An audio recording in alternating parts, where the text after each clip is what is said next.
का tech study ITI YouTube channel पर ITI के सीबीटी एग्जामिनेशंस चल रहे हैं 2024 के। उसी क्रम में आज 23 अगस्त 2024 को जो एग्जामिनेशन हुए थे उसमें इलेक्ट्रिशियन थ्योरी सेकेंड ईयर में क्या क्या क्वेश्चन आज पूछे गए, उनके फीडबैक वीडियो के साथ आप सबके साथ हम यहाँ पे मिल रहे हैं वापस एंड डेली बेसिस पे इसी तरह मिलेंगे। इससे पहले एम्प्लॉयबिलिटी स्किल का पूरा फीडबैक आ चुका है एंड वर्कशॉप कैलकुलेशन और ड्राइंग का हम फीडबैक देने के बजाय आप सभी को अप्रॉक्स 30 से 35 क्वेश्चन का एक जीरो टू हीरो क्लास कराएंगे, जो कि कल सुबह आपको मिल जाएगी वर्कशॉप कैलकुलेशन एंड साइंस की। सेकेंड ईयर में आप किसी भी ट्रेड से हों, उससे बाहर कोई क्वेश्चन आपसे नहीं पूछा जाएगा WCS में। तो 30 से 35 क्वेश्चन होंगे, उन्हें आप लोग एक बार जरूर देख लीजिएगा। आप पूरे सेकेंड ईयर के एग्जामिनेशन में थ्रू आउट उन्हीं में से क्वेश्चन पाते रहेंगे। तो आइए यहाँ पे स्टार्ट करते हैं इस वीडियो को। आज कौन कौन से क्वेश्चन पूछे गए उससे पहले आप सबसे एक रिक्वेस्ट होगी, प्लीज वीडियो को लाइक कर दीजिएगा एंड साथ में चैनल को सब्सक्राइब जरूर कर लीजिएगा और बेल आइकन को भी दबा लीजिएगा, क्योंकि आने वाले समय में आपको जॉब की अप्रेंटिसशिप की अपडेट के साथ साथ बाकी इन्फॉर्मेशन भी इसी चैनल पे मिलती रहेगी। एक बात जो हम आप सबसे कहना चाहेंगे, यहाँ पे टेलीग्राम पे भी आप लोग जुड़े होंगे, वहाँ पे भी हम शेयर करते हैं आपके सबके साथ सारी चीज़ें। यहाँ पे आपको अगर पढ़ाई अपनी बेहतर तरीके से करनी है, एग्जाम अभी आपके होने वाले मान लीजिए, तो आप यहाँ देखेंगे प्लेलिस्ट आपको मिल जाएगी। जैसे एम्प्लॉयबिलिटी स्किल में अगर ये पूरी प्लेलिस्ट आप देख लेते हैं तो आसानी से आप 25 में 25 क्वेश्चन कर पाएंगे। इसी तरह ड्राइंग की प्लेलिस्ट है, फर्स्ट ईयर की भी प्लेलिस्ट आपको मिल जाएगी। एंड आप इलेक्ट्रीशियन में अगर देखेंगे तो इलेक्ट्रीशियन फर्स्ट ईयर और सेकेंड ईयर दोनों की थ्योरी को पूरा हमने यहाँ पे कंप्लीट 20-20 पार्ट में कराया हुआ है, उसे भी आप लोग एक बार जरूर पढ़ लीजिएगा। जैसे अगर यहाँ सेकेंड ईयर की बात करें तो देखिए यहाँ पूरा इलेक्ट्रीशियन सेकेंड ईयर जो है आपका ये कंप्लीट हमने करवा दिया है। 22 पार्ट में आपको पूरा इलेक्ट्रीशियन थ्योरी कंप्लीट हुआ है, इसे आप लोग एक बार जरूर वॉच कीजिएगा। तो आज के पूछे गए प्रश्नों में चलते हैं। तीनों शिफ्ट में क्या क्या क्वेश्चन पूछे जा रहे हैं उसी पे निर्धारित है, पूरा आधारित है ये वीडियो। एक चीज़ आपको बता दें कि आप अगर आईटीआई एग्जाम देने जा रहे हैं, मान लीजिए 1-2 दिन के अंदर में आपका एग्जाम है, आप किसी भी ट्रेड से हों, तो इतना ध्यान रखिए निमी मॉक टेस्ट या जो भारत स्किल्स के क्वेश्चन है उसके बाहर कोई क्वेश्चन नहीं आ रहा है, उसे आप लोग पूरा पढ़ लीजिएगा। रीजन पूरा पढ़ने का ये है कि ये आप फीडबैक वीडियो जो देख भी रहे हैं ना, हो सकता है इनमें से कुछ क्वेश्चन आपको मिले लेकिन सारे नहीं मिलेंगे, क्योंकि जितने कैंडिडेट हैं सबके क्वेश्चन रैंडमली आ रहे हैं। उन 550-600 क्वेश्चन का जो एक डेटाबेस है ना, उसी में से क्वेश्चन अलग अलग पुटअप होते रहते हैं। ठीक है, हर शिफ्ट में कुछ क्वेश्चन सेम होते हैं, कुछ अलग होते हैं, इस तरह से आता रहता है रैंडमली क्वेश्चन। तो कोई भी क्वेश्चन आप में आ सकता है, ज़्यादा फिगर वाले क्वेश्चन आ सकते हैं, कोई न्यूमेरिकल भी छोटा मोटा आ सकता है, ऐसे क्वेश्चन आपको मिलते रहेंगे। तो आज जो प्रश्न पूछे गए तीनों शिफ्ट में, उसमें अगर देखें तो एक क्वेश्चन ये आया था, what is the name of DC generator field. इस डीसी जनरेटर फील्ड का नाम क्या है? तो इस डीसी जनरेटर फील्ड को हम कहते हैं कम्युलेटिव कंपाउंड जनरेटर, संचयी यौगिक जनरेटर कहते हैं। ये इमेज वाला क्वेश्चन भी आज पूछा गया था आपके इलेक्ट्रीशियन थ्योरी में। एक क्वेश्चन आया था, how interpoles are connected in a DC generator. DC generator में जो इंटरपोल है वो कैसे जुड़े होते हैं? तो डीसी जनरेटर में जो इंटरपोल होते हैं हमेशा वो किसके साथ? आर्मेचर के साथ सीरीज में जुड़े होते हैं, आर्मेचर के साथ श्रृंखला में जुड़े होते हैं, इन सीरीज विद आर्मेचर। ये आपका राइट आंसर होगा। नेक्स्ट क्वेश्चन एक और पूछा गया, बार बार पूछा भी जा रहा है, what is the necessity of residual magnetism in a self excited DC generator. एक स्वयं उत्तेजित डीसी जनरेटर में अवशिष्ट चुंबकत्व की आवश्यकता क्या होती है? तो जो अवशिष्ट चुंबकत्व है उसकी आवश्यकता ये रहती है कि वो बिल्टअप करता है किसको? वोल्टेज को। वोल्टेज बिल्डअप करता है, इसीलिए आपका रेजिडुअल मैग्नेटिज्म या जिसे अवशिष्ट चुंबकत्व कहते हैं उसकी आवश्यकता होती है किसमें? एक स्व उत्तेजित डीसी जनरेटर में। ये क्वेश्चन भी कई बार रिपीट हुआ, why the armature core of a DC generator is laminated. Maximum किसी ना किसी कैंडिडेट से ये क्वेश्चन पूछा ही जा रहा है हर शिफ्ट में। तो डीसी जनरेटर में आर्मेचर कोर पटलित इसलिए बनाते हैं जिससे हम क्या कर सकें? एडी करंट लॉस को रिड्यूस कर सकें, जो भंवर धारा की हानि होती है उसे हम रिड्यूस कर सकें। ये भी क्वेश्चन रिपीट हो रहा है कई बार, डीसी जनरेटर का आर्मेचर प्रतिरोध बहुत कम क्यों है? तो डीसी जनरेटर का आर्मेचर प्रतिरोध बहुत कम हम इसलिए रखते हैं जिससे क्या हो, आपका जो आर्मेचर का वोल्टेज ड्रॉप है उसे हम रिड्यूस कर सकें। क्या कर सकें? आर्मेचर के वोल्टेज ड्रॉप को कम कर सकें। ये यहाँ पे राइट आंसर होगा। अगेन ये क्वेश्चन भी रिपीट हो रहा है, कल 22 तारीख को भी ये क्वेश्चन कई बार पूछा गया, आज 23 में भी पूछा गया है कि जनरेटर का नाम क्या है यदि इसका क्षेत्र आर्मेचर के समानांतर जुड़ा हुआ है। यानी कोई जनरेटर हो जिसका जो फील्ड है वो क्या हो? उसके पैरेलल हो आर्मेचर के, तो उसे हम क्या कहेंगे? तो ऐसे जनरेटर को हम लोग कहते हैं शंट जनरेटर। क्या कहते हैं? Shunt generator. Option number A सही है यहाँ पे। नेक्स्ट क्वेश्चन है, डीसी जनरेटर में स्प्लिट रिंग का काम क्या है? ठीक है, स्प्लिट रिंग का काम क्या होता है? स्प्लिट रिंग का काम होता है जो करंट है आपका, ठीक है, उसे क्या करे? यूनिडायरेक्शनली कलेक्ट करे, कलेक्ट्स द करंट यूनिडायरेक्शनली धारा को एक दिशा में एकत्र करना, ये काम होता है किसका, स्प्लिट रिंग का। आप देखे होंगे इस तरह से स्प्लिट रिंग जो हैं लगे होते हैं। इमेज वाला भी क्वेश्चन कई बार पूछा जा रहा है इसमें से। अगला क्वेश्चन है, ये भी रिपीटेड क्वेश्चन है कई बार का। What the purpose of resistance wire used in the commutator connection in DC generator. एक डीसी जनरेटर में कम्यूटेटर संयोजन में प्रयुक्त प्रतिरोध तार का उद्देश्य क्या होता है, तो उसका उद्देश्य होता है smooth reversal of current direction. Current direction का क्या होना, स्मूथ रिवर्सल होना, आसानी से पलटने के लिए उसका प्रयोग किया जाता है। ये क्वेश्चन कल भी पूछा गया था 22 अगस्त को एंड 23 अगस्त में भी पूछा गया है कि बड़ी क्षमता के डीसी जनरेटर योक बनाने के लिए किस धातु का उपयोग किया जाता है, cast iron, soft iron, aluminium या रोल्ड स्टील। तो यहाँ पे रोल्ड स्टील आपका राइट आंसर है। बड़ी क्षमता के जो डीसी जनरेटर होते हैं उसमें उसका जो योक होता है वो रोल्ड स्टील का बनाया जाता है। नेक्स्ट है question, which type of DC generator is used for electroplating process. Electroplating प्रक्रिया में किस प्रकार के डीसी जनरेटर का उपयोग किया जाता है, तो यहाँ पे हम लोग यूज करते हैं संट जनरेटर का। किसका यूज करते हैं, संट जनरेटर का। किसमें, इलेक्ट्रोप्लेटिंग में। ठीक, इलेक्ट्रोप्लेटिंग एक ऐसा प्रोसेस है जिसमें सिर्फ डीसी पावर की ही जरूरत पड़ती है, ये भी आपको ध्यान रखना है। ये भी क्वेश्चन कई बार पूछा गया कि कौन सा प्रोसेस है जिसमें सिर्फ और सिर्फ डीसी पावर की जरूरत पड़ती है, तो वो है आपका इलेक्ट्रोप्लेटिंग। एक और क्वेश्चन पूछा जाता है, which instrument is used to measure armature winding resistance. Very important question है। आर्मेचर वाइंडिंग रेजिस्टेंस को मापने के लिए किस उपकरण का उपयोग किया जाता है, तो आर्मेचर वाइंडिंग हम लोग मेजर करते हैं केल्विन ब्रिज से। किससे, केल्विन ब्रिज से। नेक्स्ट क्वेश्चन है, which instrument is used to test armature winding for short and open circuit. Short और ओपन सर्किट के लिए आर्मेचर वाइंडिंग का परीक्षण करने के लिए किस उपकरण का उपयोग किया जाता है, तो यहाँ पे हम यूज करते हैं किसका, एक्सटर्नल ग्राउलर का। किसका, बाहरी ग्राउलर या एक्सटर्नल ग्राउलर का प्रयोग करते हैं शॉर्ट और ओपन सर्किट के लिए आर्मेचर वाइंडिंग का परीक्षण करने के लिए। ठीक है। नेक्स्ट, ये फार्मूला वाला क्वेश्चन भी आ रहा है कई बार। डीसी मोटर की गति की गणना करने के लिए सूत्र का उपयोग किया जाता है, तो कौन सा सूत्र है, तो सूत्र होता है आपका N = EB/5। कौन सा, N = EB/5। ठीक है।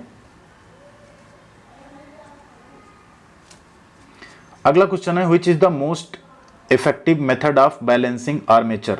आर्मेचर को संतुलित करने का सबसे प्रभावशाली तरीका कौन सा है, static balancing, dynamic balancing, attached with counter balancing या plugged with lead weight balancing. तो यहाँ राइट आंसर है डायनेमिक बैलेंसिंग। अगर आर्मेचर को आपको संतुलित करना है तो सबसे इफेक्टिव जो मेथड है वो है आपका डायनेमिक बैलेंसिंग। अगेन ये क्वेश्चन भी कई बार रिपीट हो रहा है, डेली रिपीट हो रहा है लगभग, कि which material used for starting resistance of DC starter. DC starter के प्रतिरोध को शुरू करने के लिए किस सामग्री का उपयोग किया जाता है। आज भी ये सेकेंड एंड थर्ड शिफ्ट में था। यूरेका आपका राइट आंसर है, option number A eureka. Question number 135 जो कि पीडीएफ में आपका, ये भी कई बार रिपीट हो रहा है। What is the phase displacement between winding in 3 phase motor. एक 3 फेज मोटर में वाइंडिंग के बीच फेज डिफरेंस, ठीक है, फेज डिस्प्लेसमेंट यानी कला विस्थापन कितना रहता है, तो आपका कला विस्थापन होता है 120 डिग्री। कितना, 120 डिग्री। ये क्वेश्चन भी कई बार रिपीट हो रहा है। Which type of wire is used for रीवाइंडिंग of AC 3 phase motor. AC 3 phase motor की रीवाइंडिंग के लिए किस प्रकार के तार का उपयोग किया जाता है, तो यहां पे आपका राइट आंसर है super enamelled copper wire. Super enamelled copper wire का प्रयोग करते हैं। अगला क्वेश्चन है, which loss is determined by no load test of 3 phase induction motor. 3 phase induction motor के नो लोड टेस्ट से कौन सी हानि निर्धारित होती है, तो यहां पे हम निर्धारित करते हैं आयरन लॉस या लौह हानि। कौन सी, आयरन लॉस या लौह हानि। अगेन ये क्वेश्चन भी कई बार रिपीट हो रहा है daily. Which type of winding wire used to wind submersible pump motor. किस प्रकार की वाइंडिंग तार को सबमर्सिबल पंप मोटर को वाइंड करने के लिए प्रयोग करते हैं, तो यहां पे हम करते हैं पीवीसी कवर टाइप, यानी पीवीसी कवर लगा होगा उस पे, उससे इसकी वाइंडिंग की जाएगी। अगला question, which method is adopted to start the single phase induction motor. Very important question है। सिंगल फेज इंडक्शन मोटर शुरू करने के लिए कौन सी विधि अपनाई जाती है, तो यहाँ पे है स्प्लिट फेज मेथड। कौन सी, स्प्लिट फेज मेथड, या इसी को फेज विभाजन विधि भी कहते हैं। फेज स्प्लिट या स्प्लिट फेज मेथड आप कह सकते हैं, राइट आंसर है। क्वेश्चन नंबर ये भी रिपीट हो रहा है कई बार। What is the function of centrifugal switch in single phase motor. Centrifugal switch क्या करती है, सेंट्रीफ्यूगल स्विच आपका जो स्टार्टिंग वाइंडिंग होता है उसे ब्रेक करती है। जैसे मोटर स्टार्ट हुआ उसके बाद क्या करती है, थोड़े टाइम के बाद जो प्रारंभिक वाइंडिंग होती है उसको क्या करती है, ब्रेक कर देती है। सेकेंडरी वाइंडिंग आपका यूज में आ जाता है। ठीक है, तो ब्रेक द स्टार्टिंग वाइंडिंग आपका राइट आंसर है। अगला क्वेश्चन है which is the application of universal motor. एक सार्वभौमिक या यूनिवर्सल मोटर का अनुप्रयोग कौन सा है, तो उसका अनुप्रयोग है फूड मिक्सर, यानी जो फूड मिक्सर ग्राइंडर होता है वो। ये क्वेश्चन रिपीटेड है कई बार का। Why the स्टेरेसिस motor is suitable for sound recording instrument. ध्वनि रिकॉर्डिंग इंस्ट्रूमेंट के लिए स्टेरेसिस मोटर उपयुक्त क्यों है? ध्वनि रिकॉर्डिंग अगर हम कर रहे हैं तो वहां हमें एक ऐसा ऑपरेशन चाहिए नॉइजलेस, कि बाहर की कोई नॉइज ना आए। तो राइट आंसर क्या है, नॉइजलेस ऑपरेशन होता है इसका, शांत प्रचालन है, इसलिए हम हिस्टेरेसिस मोटर का साउंड रिकॉर्डिंग इंस्ट्रूमेंट में प्रयोग करते हैं। ये क्वेश्चन भी रिपीट हुआ कई बार। जो इन्वर्टर और कन्वर्टर दोनों के रूप में कार्य करता है वो क्या है, तो उसे यहां पे कहा जाता है सिंक्रोनस कन्वर्टर। क्या कहा जाता है, सिंक्रोनस कन्वर्टर। ये इन्वर्टर एंड कन्वर्टर दोनों की तरह एक्ट करता है। अगेन एक क्वेश्चन था which converter is having high efficiency. कौन से कन्वर्टर की इफिशियंसी यानी दक्षता बहुत ज्यादा होती, हाई होती है, तो ये है आपका, हमेशा आप याद रखिए, एससीआर कन्वर्टर। किसका, एससीआर कन्वर्टर की जो इफिशियंसी हो बहुत ज्यादा होती है। ये क्वेश्चन भी रिपीट हुआ, ठीक है, कल भी पूछा गया था। सिंबल दिया हुआ है कि इसका नाम क्या है, तो ये एक्चुअल में आपका है डायक। क्या है, डायक, DIAC, डायक है। ये क्वेश्चन भी कई बार रिपीट हो रहा है। Which electronic circuit generates AC signal without input. कौन सा इलेक्ट्रॉनिक सर्किट बिना इनपुट के AC सिग्नल उत्पन्न करता है, तो ये है आपका ऑसिलेटर सर्किट या दोलन सर्किट। राइट आंसर है ऑसिलेटर सर्किट। ठीक है, नेक्स्ट है क्वेश्चन, CRO द्वारा किस मात्रा को मापा जा सकता है। तो CRO से हम लोग फ्रीक्वेंसी मेजर करते हैं, आवृत्ति मेजर करते हैं। राइट आंसर आपका फ्रीक्वेंसी या आवृत्ति। अगेन ये क्वेश्चन रिपीट हुआ है, which is the main application of SCR। SCR का मुख्य अनुप्रयोग क्या रहता है। अभी दक्षता सबसे ज्यादा थी वहां आपने देखा, अभी अनुप्रयोग इसका क्या है, speed control of Motors. Motors की स्पीड कंट्रोल में SCR को यूज किया जाता है। अगला क्वेश्चन है which device is avoided in the panel board assembly. Panel board assembly में किस उपकरण से बचा जाता है, तो पैनल बोर्ड असेंबली में हम indicating lamp, isolating switch, push button switch ये सब लगाते हैं। बट जो सेंसर्स होते हैं पैनल बोर्ड असेंबली में नहीं लगे होते हैं। सेंसर कहीं और एक्चुएटर पे लगे होंगे जो सेंस करके बाकी पैनल बोर्ड में उसका सिग्नल आएगा। ठीक है, ये पैनल बोर्ड असेंबली आपको दिख रही है, यहाँ पे पुश बटन आपको दिख जाएगा, इंडिकेटिंग लैंप्स आपको दिख जाएंगे, आइसोलेटिंग स्विच आपको दिख जाएगी, बट सेंसर्स यहाँ पे नहीं लगे होंगे। अगला क्वेश्चन है what the name of the wiring accessory used in control panel wiring. Third shift में आज क्वेश्चन था एंड कई सारे कैंडिडेट्स के पास ये क्वेश्चन आया था। तो कंट्रोल पैनल वायरिंग में इस एसेसरी को हम लोग बोलते हैं डिन रेल। क्या बोलते हैं, डिन रेल, DIN रेल बोलते हैं इस, ठीक है, इस एसेसरी को। अगला क्वेश्चन है which circuit breaker is installed along with wiring circuit against leakage current protection. तो लीकेज करंट प्रोटेक्शन के लिए हम क्या लगाते हैं, अर्थ लीकेज सर्किट ब्रेकर, ELCB कहते हैं उसे। क्या कहते हैं, ELCB। और MCB क्या होता है, मिनिएचर सर्किट ब्रेकर होता है। ठीक है, इस तरह कुछ दिखता है आपका ELCB। अगला क्वेश्चन है what the name of circuit breaker. ये क्वेश्चन भी आज सेकंड एंड थर्ड शिफ्ट में कई सारे कैंडिडेट के पास था। इस सर्किट ब्रेकर को क्या कहते हैं, इमेज देख के आपको बताना था। ये होता है आपका एयर ब्लास्ट सर्किट ब्रेकर। क्या होता है, air blast circuit breaker. Again ये क्वेश्चन भी डेली रिपीट हो रहा है लगभग। AC और DC आपूर्ति दोनों में किस प्रकार के रिले का उपयोग किया जाता है, लगभग हर शिफ्ट में पूछा जा रहा है क्वेश्चन। तो यहाँ पे आपका राइट आंसर है इम्पल्स रिले या आवेग रिले। AC और DC दोनों आपूर्ति में इस वाले रिले का हम प्रयोग करते हैं। ये क्वेश्चन भी आज रिपीट हुआ है हर शिफ्ट में लगभग। OH लाइनों में उपयोग किए जाने वाले इंसुलेटर का नाम। ओवरहेड लाइन में ये इंसुलेटर जो लगता है इसको हम लोग बोलते हैं साइकिल इंसुलेटर। क्या बोलते हैं, साइकिल इंसुलेटर। अगेन ये क्वेश्चन भी आज पूछा गया, इंसुलेटर का नाम क्या है, इमेज आपके सामने इस तरह दे दी गई थी। इस इंसुलेटर को हम लोग बोलते हैं सिंगल सेड पिन इंसुलेटर। क्या बोलते हैं, सिंगल सेड पिन इंसुलेटर। यहाँ पे ये रहेगा सिंगल सेड पिन इंसुलेटर। ठीक है, अगला क्वेश्चन है what is the advantage of non conventional power generation. गैर पारंपरिक बिजली उत्पादन का क्या फायदा है। तो गैर पारंपरिक बिजली उत्पादन से फायदा ये है कि उससे पॉल्यूशन नहीं होता। गैर पारंपरिक बिजली उत्पादन क्या क्या है, जैसे सोलर सेल से, हवा से, टाइडल एनर्जी। ठीक है, ये सब क्या है, गैर पारंपरिक पावर जनरेशन है। ठीक है, ये भी क्वेश्चन कई बार पूछा जा रहा है, बहुत सिंपल क्वेश्चन है। गैर पारंपरिक ऊर्जा स्रोत कौन सा है? हवा, पानी, स्टीम, डीजल। तो यहाँ पे हवा जो है आपका ये गैर पारंपरिक है, कभी खत्म ना होने वाला, हवा चलेगी, ऊर्जा आएगी, लेकिन यही है ये रिलायबल नहीं होते, क्योंकि जब हवा बंद तो पावर जनरेशन भी कम हो जाता है। ठीक है, तो अगर रिन्यूएबल देखें यहाँ पे, नॉन रिन्यूएबल या रिन्यूएबल में अगर आप करें उसी को कन्वेंशनल, नॉन कन्वेंशनल कहते हैं, तो इसको भी आप यहाँ पे देख सकते हैं।